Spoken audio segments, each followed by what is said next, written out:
Our last stop on the tour today is Brookside Nature Center. It's the oldest nature center in Montgomery County, and it's located right next to Brookside Gardens and Wheaton Regional Park.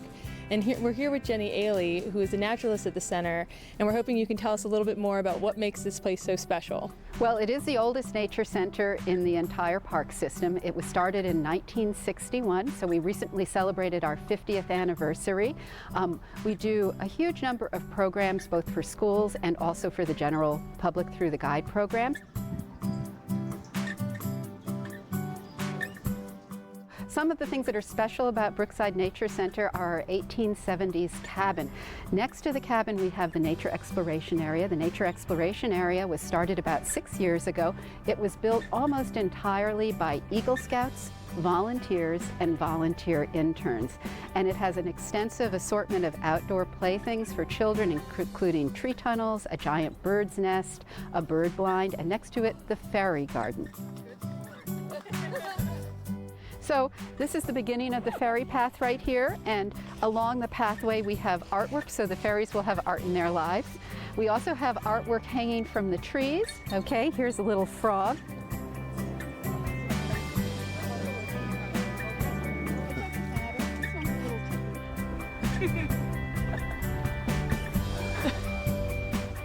This was originally designed, for the 3 to 5-year-old set, but we now get lots of up to 10 or 12-year-olds come in here. They love to sit here.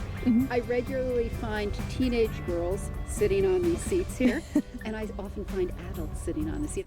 We also have 2 rooms that we've recently upgraded inside the Nature Center. One of them is the kids' room. We actually moved it from its old location to a new place where we could add more interesting things for children. Syl and I also worked together on the Earth Sciences room. We have in there a cabinet that's interactive so kids can open drawers, pick things up, look at them, handle them. It was actually built by the Parks Department carpenters, and they did an absolutely beautiful job.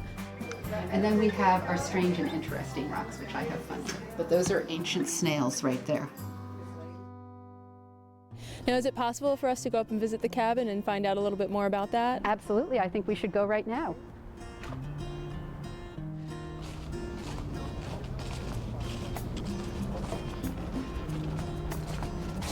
This is the Harper's 1870s homestead. It was the home of the first freed black slave in the Poolesville, Maryland area. There were 5 generations of the Harper family that lived in this cabin, and the cabin originally was in a small town called Jonesville, which is just outside of Poolesville. In the 1970s, there was a possibility that the cabin would be torn down to make room for development, and we learned about it through the Historical Society, and we sent a volunteer and seasonal staff person over there with 2 trucks. They numbered all the parts of the cabin, took it apart, loaded it up on the trucks, brought it back here, and put it back together again.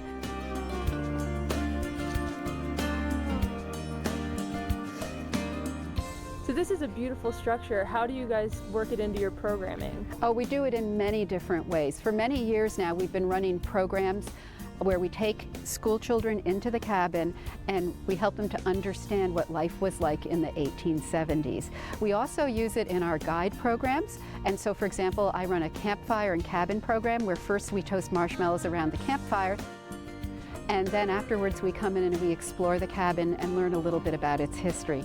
We also have a Forest Friends Festival every year, a Maple Sugar Festival, an Apple Festival, and a Winter Solstice event. And during all of those events, we open the cabin to the public. Well, it sounds like there's a lot of things to see here. When can people come by and visit? You can come by anytime, Tuesday through Saturday from 9 to 5, or you can come by on Sunday from 1 to 5. We also have special programs, some of them in morning hours where we wouldn't necessarily have the building open, but we do run programs.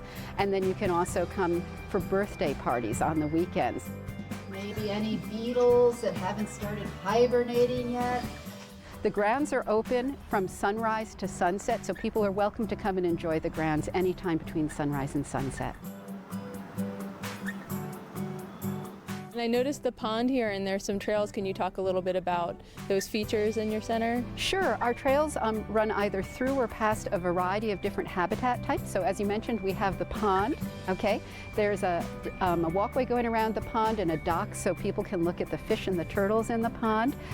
There's a trail that leads down to the stream so they can experience the stream up close. And then we have extensive woodland trails.